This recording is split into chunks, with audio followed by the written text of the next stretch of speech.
UN Charter for Refugees அப்படின்னு ஒரு ஐநா பட்டயம் ஒன்று இருக்கு. உலக நாடுகள்லாம் அந்த ஐநா பேரவையில உறுப்பு நாடுகளா இருக்கிறவங்கலாம் சேர்ந்து ஒரு ஒப்பந்தம் போடுவாங்க. ஒவ்வொரு விஷயத்திலையும் ஹியூமன் ரைட்ஸ் கவுன்சில் தனியா இருக்கு ஜெனீவாவில். அந்த மாதிரி குழந்தைகளுக்கு தனியா ஒரு அலுவலகம் இருக்கு. உலக நாடுகள் ஐநா அலுவலகம். பெண்களுக்கான பிரச்சனைகளை கவனிக்கிறது ஒரு அலுவலகம் இருக்கு. நியூயார்க்ல இருக்கிறது செக்யூரிட்டி கவுன்சில். அதுதான் அரசியல் தலைவர்கள் பெரிய தலைவர்கள்லாம் போய் உட்கார்ந்து பேசுற இடம். இப்ப ஜெனீவாவில் இருக்கிறது இப்ப நம்மள மாதிரி ஆள்லாம் போய் பேசலாம். நாம அனுமதி வாங்கி நமக்கு போனா ஒரு 2 நிமிஷம் 3 நிமிஷம் பேசலாம். ஒரு முறை நான் போய் பேசியிருக்கிறேன். அது UN ஹியூமன் ரைட்ஸ் கவுன்சில். அந்த மாதிரி ரெஃப்யூஜிஸ்க்கு ஒரு ஃபோரம் இருக்குங்க. ரெஃப்யூஜினா அகதிகள், ரீபாட்ரியேட்ஸ்னா தாயகம் திரும்பியவர்கள்.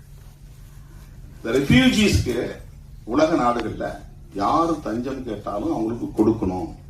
எந்த நாடும் மறுக்கக்கூடாது.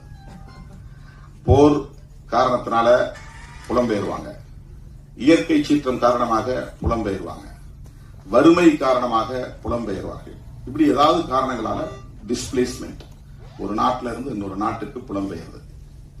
அந்த நாட்டுக்கு தஞ்சம் புகுற போது அவங்கள ரிஜெக்ட் பண்ணக்கூடாது, அவங்கள வரவேற்கணும்.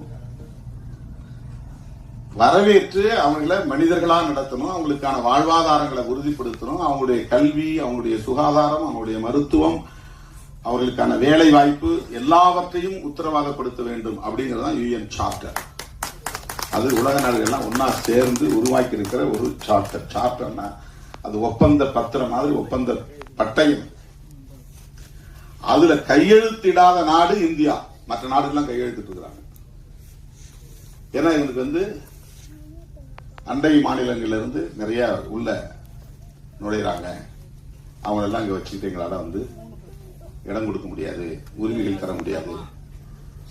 அந்த மாதிரி புலம்பெயரக்கூடியவர்களை உள்வாங்க முடியாது, ஏற்றுக்கொள்ள முடியாதுங்கிற நிலைப்பாடு அந்த காலத்திலிருந்து இருக்கு. இன்னமும் இருக்கு. நம்முடைய கோரிக்கைகள்ல UN சார்ட்டர்ல இந்தியன் கவர்மெண்ட் கையெழுத்து போடணும் அப்படின்னு நாங்க சொல்றோம். தொடர்ந்து வலியுறுத்திட்டு இருக்கிறோம். இன்னமும் நம்ம வலியுறுத்துறோம். ரெஃப்யூஜிஸ் நம்ம நாட்டில் மட்டும்தான் கிரிமினல்ஸ் மாதிரி நடத்துறாங்க. பெல்முருகன் அவர் சொன்னார் பாருங்க, 6 மணிக்கு மேல ஆள் காணும்னா கியூ பிரான்ச் அங்க போய் நிற்பாங்க. ஒவ்வொரு முகாம்லையும் இப்பதான் கொஞ்சம் லேசா ரிலாக்ஸ் பண்ணிருக்காங்க. வெளியே வந்தா கியூ பிரான்ச் சொல்லிருக்காங்க வெளியே வரணும் முகாம்ல இருந்து.